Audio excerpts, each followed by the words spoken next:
हरिओम. पसायदान. योगदास श्री जयगणेश जोशी यांनी केलेले निरूपण. प्रवचन क्रमांक 57. अनुबंधनात्मक रचना. भाग 13. कोणतीही सांघिक घटना व्यवस्थित पार पडायला, यशस्वी व्हायला, त्यात सहभागी असलेल्या सर्व घटकांची संगती चांगल्यापैकी जुळून आली पाहिजे. तरच सर्वांच्या समन्वयाने ती घटना जशी घडायला पाहिजे तशी घडते. यातील प्रत्येक घटक अनुकूल असला पाहिजे. त्यात सामील असलेल्या प्रत्येकाचे कार्य इतरांच्या कार्याला सुसंगत, पूरक झाले पाहिजे. त्यात सहभागी असलेल्या सर्वांची एक विशिष्ट प्रकारे सुसंगत लय पकडली गेली पाहिजे. सांघिक कार्यामध्ये बारीक सारीक गोष्टींपासून मोठ्यात मोठ्या गोष्टींपर्यंत सर्व काही समान महत्त्वाचे असते. इंजिनामधील एक लहानसा स्क्रू जरी निखळला तरी इंजिन बंद होते. माळेमधील एक मणी जरी गळला तर ती माळ भेसूर दिसते. एका नाटकाची सुरुवात बासरी वादनाने होत होती. ते बासरीवादन फक्त 2 मिनिटांचे होते. एका प्रयोगाला तो बासरीवादक रहदारीमध्ये अडकला. नाटक सुरू होईना. तेव्हा प्रेक्षकांमध्ये पु ल देशपांडे होते. त्यांना हे समजल्यावर ते आत गेले आणि त्यांनी बासरी वाजवली. तेव्हा नाटक सुरू झाले. आढीमध्ये एक जरी कुचका आंबा असला तरी तो सर्व आढी नासवतो. परंतु मोठे पातेलभर दही लावायचे असले तर 1-1.5 चमचा दही पुरते. एवढा मोठा विश्वामित्र ऋषी, परंतु एका मेनकेच्या प्रसंगाने हजारो वर्षे झाली तरी बदनामच झालेला आहे.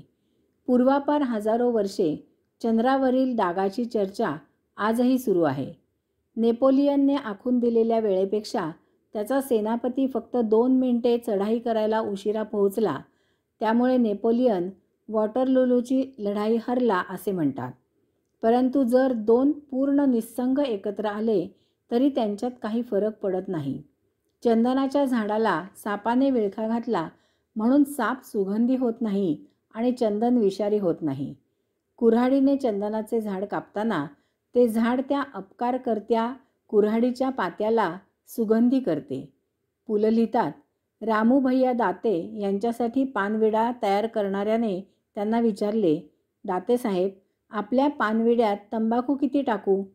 रामू भैया दाते म्हणाले, थोडा बदनामीपुरता. असो, या गप्पा भरपूर आहेत. सांगायला मुद्दा असा आहे की संगत जुळवताना फार काळजी घ्यावी लागते. माऊलींनी पसायदानामधील ओव्यांमध्ये संगत फार छान, सुयोग्य, सुसंगत जमवली आहे. ही संगत कशी जमवली आहे ते आता आपण पाहू. पहिल्या ओवीमध्ये माऊलींनी त्यांच्या भावार्थ दीपिका या विश्वकल्याणकारी अजोड ग्रंथाप्रमाणेच त्यांचे पसायदान हे मागणेही अजोड विश्वकल्याणासाठी मागितले आहे. हे मागणे विश्वकल्याणासाठी असल्यामुळे ते त्यांनी विश्वात्मके देवे याच्या दरबारी रुजू केले आहे.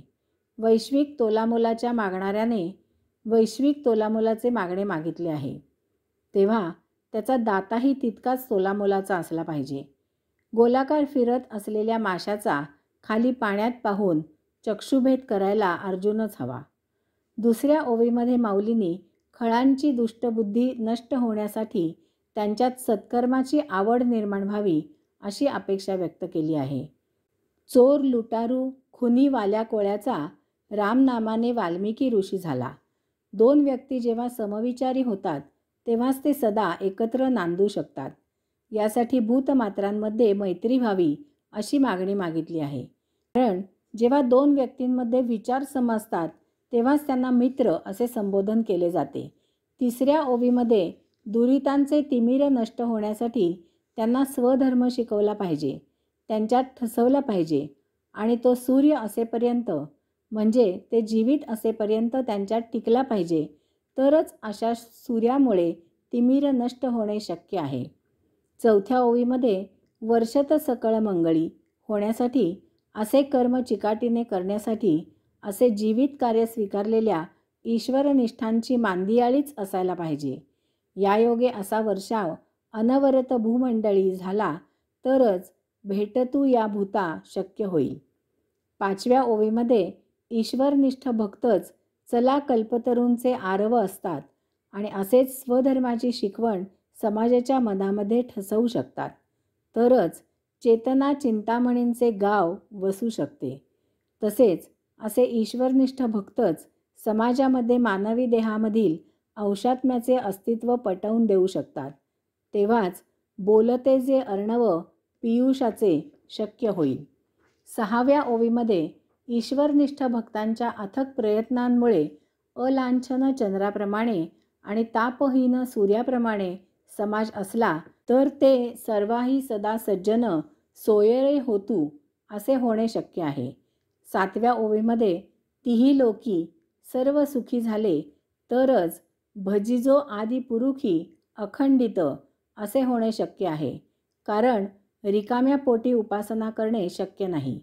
8व्या ओवीमध्ये ग्रंथोपजीवीये विशेषी लोकी असतील तरच दृष्टादृष्ट विजये होणे शक्य आहे. 9व्या ओवीमध्ये माऊली श्री विश्वेश्वरावला सांगत आहेत की अशा प्रकारे माझ्या मागण्या मागून पूर्ण झाल्या, त्या पूर्ण करणे फक्त तुम्हालाच शक्य आहे. आणि असे झाल्यावर होईल दान पसाओ, हे असे सर्व तुम्हाला जसे पाहिजे तसे होईल, असे माऊलींचे सद्गुरू निवृत्तीनाथ वरे ज्ञानदेवो म्हणाले. तेव्हा माऊली सुखिया झाले. पहिल्या ओवीमध्ये पसाय दान असे म्हटले आहे. पसाय यानंतर दान असा शब्द आला आहे. कारण पसाभर दान द्यावे असे मागणे मागायचे आहे. त्यामुळे दान या शब्दाचे विशेष नाम पसाय आधी आले आहे. उदाहरणार्थ मला पुरणाची पोळी दे, यामध्ये पोळीचे विशेष नाम पुरणाची हे आधी आले आहे. याचा अर्थ मला गव्हाची किंवा सांज्याची इत्यादी कसली पोळी नकोय. परंतु शेवटच्या ओवीमध्ये दान पसावो असे म्हटले आहे. दान यानंतर पसावो शब्द आला आहे. कारण पहिल्या ओवीमध्ये मागितल्याप्रमाणे दान पसावो मिळेल ना असे विचारायचे आहे. त्यामुळे पसावो या शब्दाचे विशेष नाम दान आधी आले आहे. उदाहरणार्थ मला पोळी पुरणाची दे, यामध्ये पुरणाची याचे विशेष नाम पोळी आधी आले आहे. याचा अर्थ मला पुरणाचे कडबू किंवा इतर काही नकोय. हरिओम.